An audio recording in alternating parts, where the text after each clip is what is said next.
Israel पर हमले के दौरान दर्जनों ईरानी ड्रोन को मार गिराने की अपनी भूमिका के चलते जॉर्डन अब दोनों देशों के तनाव की घेरे में फंस गया है। जॉर्डन इकलौता मुस्लिम देश है जिसने ईरानी हमले को रोकने में खुलकर अपनी भूमिका की बात स्वीकार की है, लेकिन इसके चलते उसे अपने ही देश में जनता के गुस्से का सामना करना पड़ रहा है। इस बीच अम्मान में मौजूद ईरानी राजदूत को जॉर्डन ने समन भेज दिया। ये पेशी ईरान की उस टिप्पणी को लेकर हुई जिसमें तेहरान ने चेतावनी दी कि अगर जॉर्डन इजराइल की रक्षा करना जारी रखेगा तो उसे भी हमले का सामना करना पड़ेगा। जॉर्डन की नई स्थिति बहुतों के लिए चौंकाने वाली है। जॉर्डन की सीमा इजराइल के साथ लगती है। जॉर्डन फिलिस्तीनी शरणार्थियों की सबसे बड़ी आबादी की मेजबानी करता है और ऐतिहासिक रूप से क्षेत्र में उसका सबसे बड़ा समर्थक भी माना जाता है। जॉर्डन के किंग अब्दुल्ला गाजा में चल रहे युद्ध के खिलाफ खुलकर बोलते रहे हैं। शाह के साथ ही उनकी पत्नी रानी रानिया और उनका समर्थक वर्ग फिलिस्तीन के बचाव में मजबूत बयान दे रहा है। जॉर्डन की जनता का भी यही रुख है। ऐसे में माहौल में जॉर्डन के सैन्य हस्तक्षेप ने सिर्फ ईरान और मुस्लिम दुनिया ही नहीं, उसके अपने लोगों के बीच भी गुस्सा पैदा कर दिया है। सोशल मीडिया पर ऐसी कई फोटो सामने आई है जिनमें किंग अब्दुल्ला को इजरायली झंडा पहने गद्दार के रूप में दिखाया गया है। रविवार को हमले के ठीक बाद ईरान के सशस्त्र बलों ने जॉर्डन को धमकी दी थी।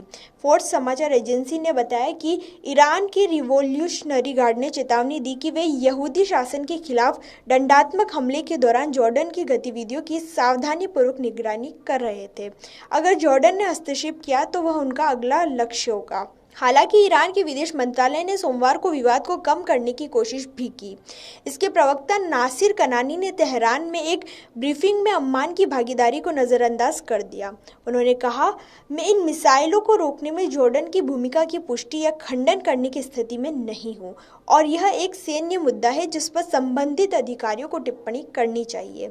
कनानी ने कहा, जॉर्डन के साथ हमारे दोस्ताना संबंध है और पिछले महीनों के दौरान दोनों देशों के अधिकारियों के बीच लगातार संपर्क रहा है।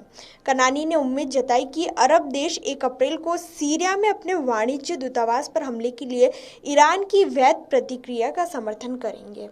ईरान ही नहीं, जॉर्डन भी अपने बयानों में स्थिति को संभालने की कोशिश करता दिख रहा है। अम्मान ने इस बात पर जोर दिया कि जॉर्डन की कार्रवाई उसकी आत्मरक्षा और हवाई क्षेत्र में संप्रभुता की रक्षा का मामला था।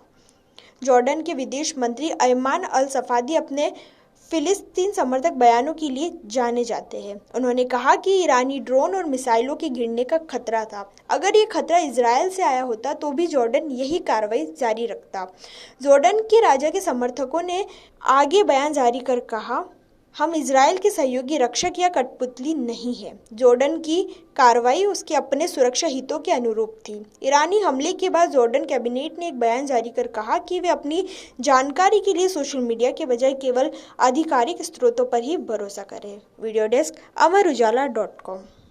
अगर आप ये वीडियो YouTube पर देख रहे हैं तो हमारे चैनल को सब्सक्राइब करें और बेल आइकन को दबाना ना भूलें। अगर आप Facebook पर ये वीडियो देख रहे हैं तो हमारे पेज को लाइक करें।